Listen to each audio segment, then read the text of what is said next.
Kemarahan akibat perundungan di sekolah. Ribuan warga melakukan protes besar-besaran. Polisi dan pihak sekolah bersekongkol melakukan represi kekerasan. Di kota Zhongwu, Sichuan, kasus perundungan terhadap seorang gadis berusia 14 tahun dan ketidakpedulian Partai Komunis China memicu protes besar-besaran. Pihak berwenang mengerahkan banyak polisi anti huru-hara untuk menekan protes tersebut, yang berujung pada bentrokan dengan kekerasan.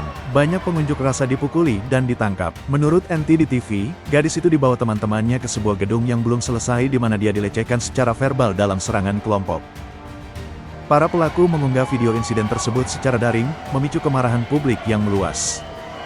Warga setempat mengungkapkan bahwa ibu korban tunarungu dan tunawicara dan gadis itu sering dirundung. Para pelaku dibawa ke kantor polisi, namun dengan cepat dibebaskan karena status mereka sebagai anak di bawah umur, tanpa menghadapi hukuman. Meskipun keluarga korban memohon berulang kali, pihak berwenang menunda selama berhari-hari dan mengabaikan kasus tersebut. Beberapa warganet mengklaim bahwa salah satu pelaku terkait dengan tokoh-tokoh berpengaruh setempat. Di bawah tekanan publik untuk menghukum para pelaku, polisi Yang Yu mengeluarkan pernyataan pada tanggal 4 Agustus yang mengklaim bahwa korban hanya mengalami luka ringan berdasarkan penilaian.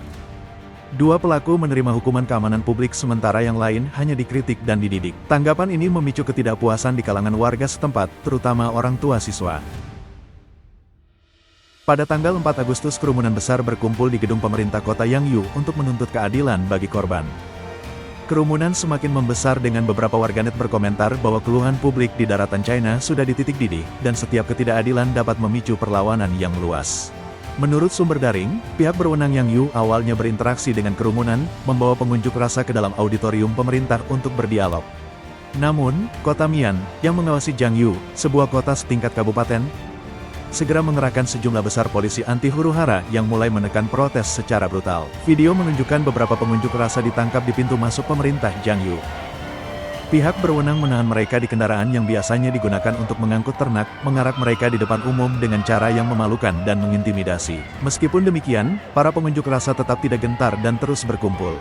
Selain polisi anti huru-hara, polisi setempat dan petugas berpakaian preman berbaur di antara kerumunan, menargetkan dan menahan pengunjuk rasa yang sendirian. Tindakan kekerasan polisi memicu perlawanan. Malam itu, meskipun ada penghalang jalan, para pengunjuk rasa tetap bertahan, berkumpul untuk bernyanyi, meneriakkan slogan, dan menghadapi polisi. Polisi dan pasukan anti huru-hara terus melakukan penangkapan dan menggunakan semprotan merica dengan beberapa warga dipukuli hingga berdarah. Sekitar tengah malam, pihak berwenang memerintahkan para pengunjuk rasa untuk membubarkan diri. Namun ketika ini gagal, mereka melancarkan tindakan keras dengan kekerasan. Video menunjukkan sejumlah besar polisi anti huru-hara menyerbu kerumunan, memukuli dan menangkap mereka yang tidak dapat melarikan diri. Namun, para pengunjuk rasa tidak mundur. Mereka berpencar di bawah serangan polisi, tetapi segera berkumpul kembali di tempat lain, terus bernyanyi dan meneriakkan slogan. Mereka melawan secara kolektif, saling melindungi dan berusaha membebaskan mereka yang ditangkap. Kerumunan melemparkan batu, botol air, dan benda lain ke arah polisi.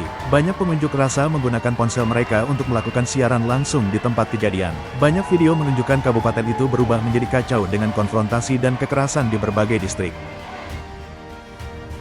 Polisi dan pasukan anti huru-hara menangkap dan memukuli orang-orang dengan banyak yang digendong atau diseret. Berdasarkan video, setidaknya puluhan pengunjuk rasa ditahan, mungkin hingga ratusan. Dalam beberapa tahun terakhir, perundungan yang sering terjadi dan kematian siswa yang tidak dapat dijelaskan di sekolah-sekolah China telah dihadapi dengan taktik pemeliharaan stabilitas yang konsisten dari Partai Komunis China, menekan korban dan melindungi pelaku, yang mengarah pada beberapa protes publik skala besar. Pada tanggal 26 Mei, media independen luar negeri Yesterday, yang berfokus pada insiden sosial di daratan China, merilis sebuah video yang mengungkap protes skala besar yang melibatkan ribuan orang di Sukchang No. 6 Middle School.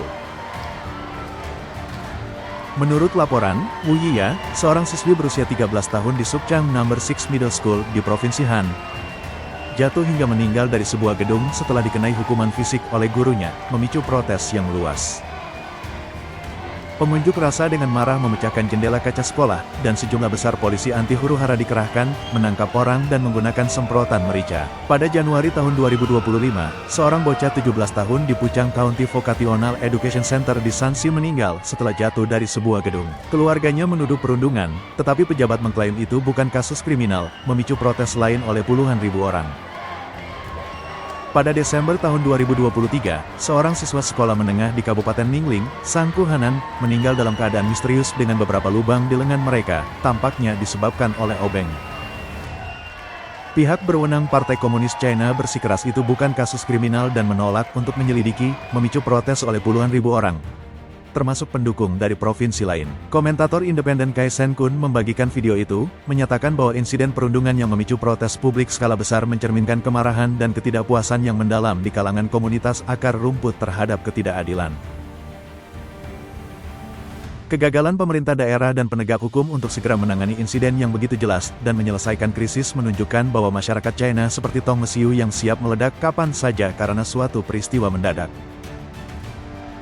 Warganet luar negeri Yang Su Freedom Voice mengunggah di platform X yang menyatakan intensitas penekanan Partai Komunis China terhadap warga Yang Yu hari ini dengan jelas menunjukkan bahwa kapal Partai Komunis China yang tenggelam berada di ambang kehancuran.